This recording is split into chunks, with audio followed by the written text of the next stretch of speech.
friends, welcome back. We are doing the final video in our buckwheat series, and so I wanted to just come on and just sing praises to buckwheat and how versatile it is and how yummy it is and how beneficial it is. And so I wanted to just talk to you a little bit about the microbiome. And you might be wondering, what in the world is the microbiome? So the microbiome is the bacteria balance in your gut. And what a lot of people don't know is that when your microbiome, your gut bacteria, is out of balance, you actually begin to have issues all over your body systemically, all kinds of things ranging from achiness and fatigue all the way to things like behavioral issues or mood disorders. And all there's so much to it. There's so much. It's very exciting. And so what I really love about buckwheat is that buckwheat gets in there and it really populates some good things in your gut and helps also feed the good things that are already there. And so when you can build up the good bacteria in your gut, you can starve out the others, which is really phenomenal. And so I love to do that with food first. And so I use a lot of really high fiber foods because fiber feeds your microbiome, and this soup is full of fiber. And so that's a really great place to start. And then I also supplement. I supplement. I'm actually with a company called Amari Global. And so one of the things that one of my favorite products is this Mentobiotics. This is our probiotic formula that is really great for getting in and repopulating the microbiome with the good stuff that you need. But what's really unique about our probiotic formula is that the probiotics strains that are used in this product, the Mentobiotics, the strains that are used in here, they not only repopulate your microbiome, but they help with mood states and vigor and with depression and indexes going down. It's clinically trialed for these things. It's really, really exciting. So when I talk about gut health, I'm talking about overall wellness. When you can get your microbiome in balance, you can get your overall wellness in balance. So it's really, really exciting stuff. And you'll hear me talk about things different times while we're talking about the food. But I wanted to today touch on that as we're finishing off our buckwheat series. So let's get right to it. Okay, so here are the things that we're going to need to make our soup. We're going to need a large leek, 2 carrots, I've peeled these already, celery, and yes, we're going to use the leaves, some mushrooms, a lemon, some thyme, chicken broth, veggie broth, mushroom broth, whatever kind of broth you want, and a cup of uncooked buckwheat. Most of these ingredients are probably pretty common to you, but some people may not have used a leek. So I just wanted to talk just a minute about the leek. So it's in the onion family, and if you don't have a leek, you can substitute an onion, a large onion. What I'm going to do is I'm going to cut the bottom off, which is where the stem is.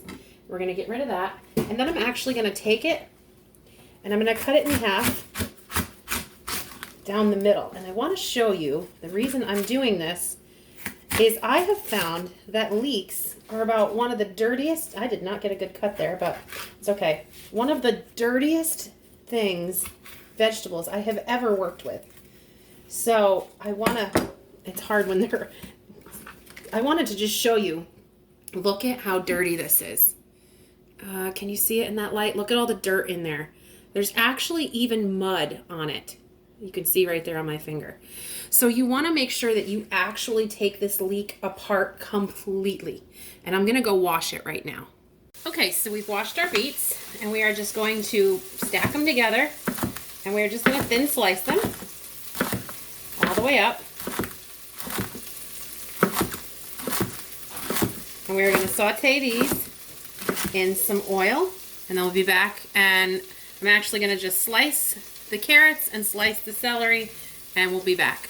Okay, so our leeks are cooking down, and now that they're getting nice and soft, I'm going to add the rest of our veggies. So I have the carrots, and we'll just slide those in. And then we've got the celery, and like I said, I just put those leaves right in there, making a mess, and then we'll put our mushroom. I don't usually make this much of a mess. That's okay. So we'll throw this in there and we'll saute this for a few minutes. Oh, we got stuff everywhere. Okay. Just one popped out. Saute this down for a few minutes, and then we'll come back with the next step. Okay, these have been cooking down for a while, so we are going to add the rest of our ingredients.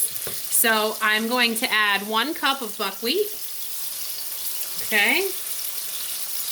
I am going to add the juice of 1 lemon. We're going to use our citrus press for that.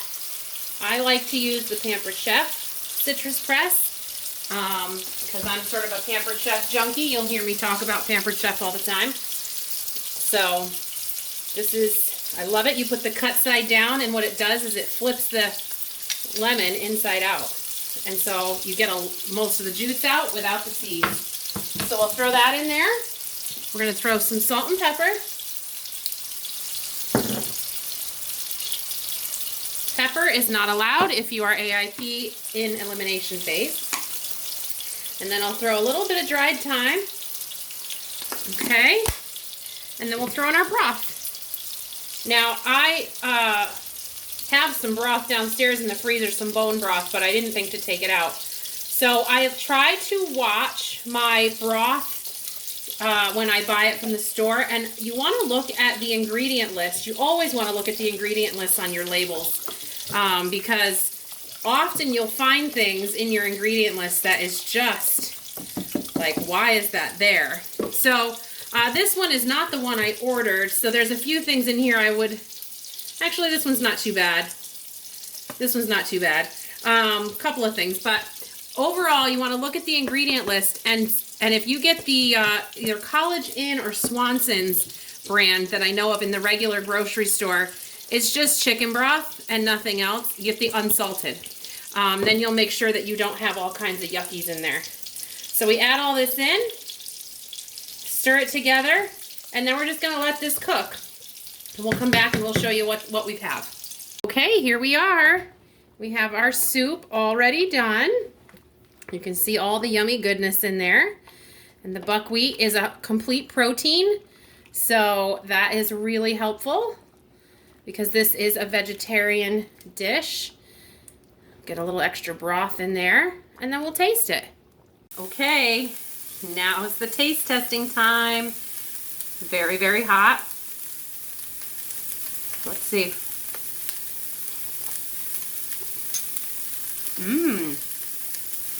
Actually, that's pretty good. I'm not gonna lie. I was thinking it wasn't gonna be that great, but it's pretty good. So that's all we have for our buckwheat series. We finally finished it. I will be back with more videos, and we will see you on the next video. Bye.